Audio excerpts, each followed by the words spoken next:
Prince Harry's late-night talk show appearance takes a brutal turn. Ringo Starr's words leave him stunned.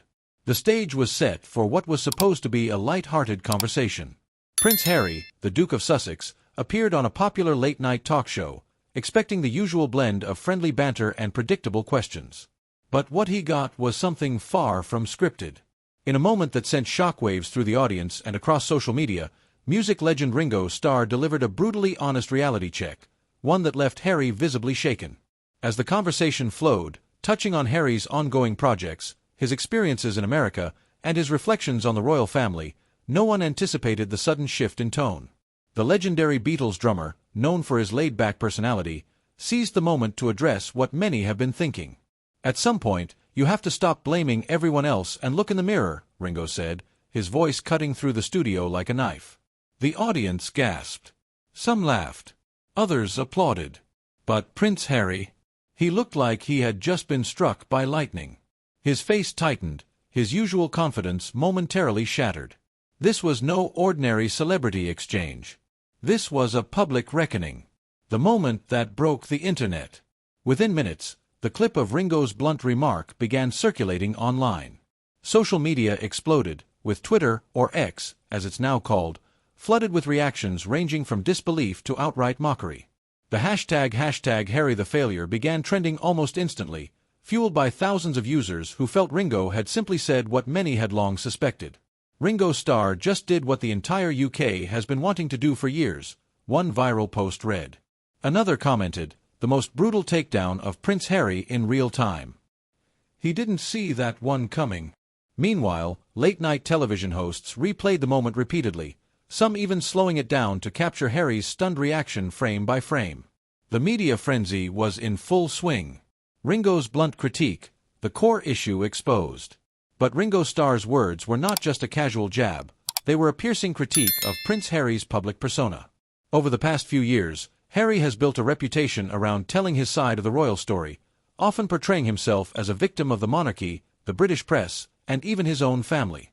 Through his bombshell Netflix series, the explosive memoir Spare, and countless interviews, he has painted a picture of a prince cast out, misunderstood, and betrayed. Yet, as Ringo made painfully clear, the world is growing tired of the narrative. Here was a man, Ringo Starr, who had built his legacy from the ground up, a self-made global icon. In contrast, Prince Harry, despite all his efforts, still seemed unable to step out of the shadow of his royal identity.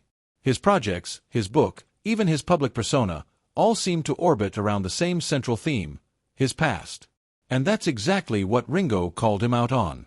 "Being born into privilege doesn't mean you don't work for your future," Ringo added, turning the knife even deeper. It was an undeniable contrast. One man had crafted an entire career from talent, grit, and hard work. The other, still trying to define himself outside of his royal bloodline. Harry's struggle to reinvent himself. Despite securing lucrative deals with Netflix, Spotify, and various other media ventures, Prince Harry has struggled to establish an independent identity. While his projects often draw attention, they fail to shift the focus away from his status as a disgruntled royal. His memoir Spare shattered sales records, but it also painted him as a man unable to let go of the past. His much-hyped Spotify podcast deal collapsed, sparking rumors that the couple's commercial viability was dwindling. Even his Netflix docuseries, originally promoted as a new chapter for Harry and Meghan, felt more like an extension of old grievances. Ringo's words struck at the heart of this problem. The world had moved on. Had Harry? The fallout. Has public patience finally run out? Even Harry's staunchest supporters seemed to be growing impatient. The moment with Ringo may have been the final straw for those who once championed his decision to leave royal life. Many who initially admired his bold step away from the monarchy now question whether he ever truly left it behind. His continued reliance on his royal past, both as a storytelling device and a marketing tool, raises doubts about his authenticity. The laughter and applause that followed Ringo's remark were not just reactions to a witty one-liner. They were a collective response to a growing sentiment. Harry is stuck in a cycle of self-pity and blame, and people are starting to lose interest. Will this be Harry's wake-up call? The big question now is, will Prince Harry finally listen? Will this moment serve as a turning point? Will he take Ringo's words as constructive criticism and begin reshaping his public image? Or will he continue down the same path, dismissing the backlash as yet another unfair attack? If he ignores this moment, he risks further alienating not just the British public, but also the wider audience that once viewed him as a sympathetic figure. And as more celebrities, journalists, and even entertainment legends challenge his narrative, Harry's ability to control public perception is slipping through his fingers. For now, all eyes are on Prince Harry. Will he prove Ringo wrong? Or will he continue to be the prince who never truly left the palace behind? One thing is certain, the world is watching. And this time, he might not like what they have to say.